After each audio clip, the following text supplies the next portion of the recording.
आज मी तुमच्या शाळेत आली इकडे येऊन मला माझ्या शाळेचे दिवस आठवले. आमच्या शाळेत पण असेच कुठले पण कार्यक्रम असले की प्रत्येक कार्यक्रमात सहभाग घ्यायची मी. ते नंतर सांस्कृतिक कार्यक्रम असो, रांगोळी स्पर्धा असो, काही ड्रॉइंग कॉम्पिटिशन काय पण असलं तरी मी सहभाग घ्यायची. आज तुम्हाला बघून मला माझे ते दिवस आठवले. तुम्ही युट्यूबवरती माझे सॉंग्स बघत असतील ना? बघत नसले असते तर आधी ते आम्हाला बोलवलं पण नसतं. पण सरांनी जसं सांगितलं तसं मी फक्त ते सॉंग्स मध्ये काम करते असं नाही. मी अजून शिकते, अजून कॉलेज करते, 12वीला आहे अजून. म्हणजे माझ्या शिक्षणाबरोबर मी हे सुद्धा करते. कारण डान्स, ऍक्टिंग असो किंवा डान्स असो ही माझी आवड आहे. आणि शिक्षण हे माझ्या भविष्यासाठी उपयोगी आहे. त्याचा मला भविष्यात काही ना काहीतरी उपयोग होईल म्हणून मी माझ्या शिक्षणाबरोबर माझ्या आवडीनिवडी सुद्धा पूर्ण करते. तर मला तुम्हाला हे सांगायचं की तुमच्यामध्ये पण प्रत्येकामध्ये काय ना काहीतरी कला आहे. तुमच्यात ही टॅलेंट आहे, तुम्ही तुमच्यातलं टॅलेंट ओळखा.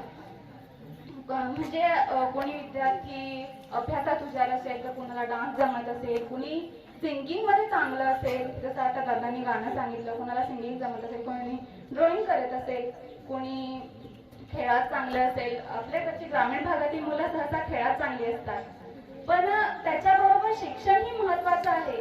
कारण शिक्षण म्हणजे कोणत्याही गोष्टीसाठी शिक्षण हे खूप महत्वाचं असतं. तुम्ही तुमच्या आवडीनिवडी पूर्ण करा, पण त्याच्यासोबत शिक्षण ही महत्वाचं आहे. मी पण तेच करते.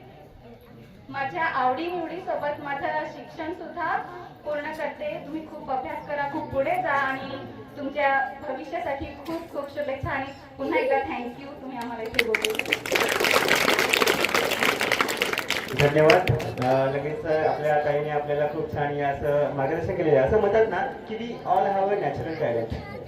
म्हणजे निसर्गाने आपल्याला सगळ्यांना एक कुठलं तरी टॅलेंट दिलेलं आहे.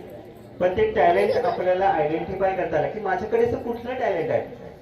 जर सचिन तेंडुलकर ठरलं असतं की माझ्याकडे खेळण्याचं टॅलेंट आहे, पण जे तिने सांगितलं पॅशन, आवड, जर त्याला नसते खेळायची, मला खूप छान क्रिकेट खेळतात पण जर मला आवडत नसेल तर मी काहीच नाही करू शकत. म्हणजे जे आपल्याकडे नॅचरल टॅलेंट जे दडलेले आहे ना ते बाहेर काढा. त्याच्यानंतर ताईने खूप छान उदाहरण सांगितलं की शाळेमध्ये कुठल्याही कार्यक्रम ऍक्टिव्हिटीज व्हायच्या त्याच्यामध्ये पार्टिसिपेट व्हायचं आहे.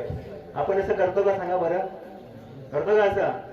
आम्ही तुमच्या मागे या रे चला रे चला रे चला रे, पण कोणी तयार होत नाही. म्हणजे बघा याच्यामध्ये जर तुम्ही सहभागी झालात ना तर एक दिवशी तुम्ही मोठे व्हाल. आणि तिथं खाली बसलेत ना तर एक दिवशी लहानपणात तुम्हाला इथे बसायची जागा मिळेल. अरे मिळेल की नाही? त्याच्यामुळं आपला जो एम आहे, जे ध्येय आहे ते आपण कधीही लक्षात ठेवलं पाहिजे. धन्यवाद. लक्ष्मीताईसाठी जोरदार टाळ्या वाजवायच्या आहेत. त्याच्यानंतर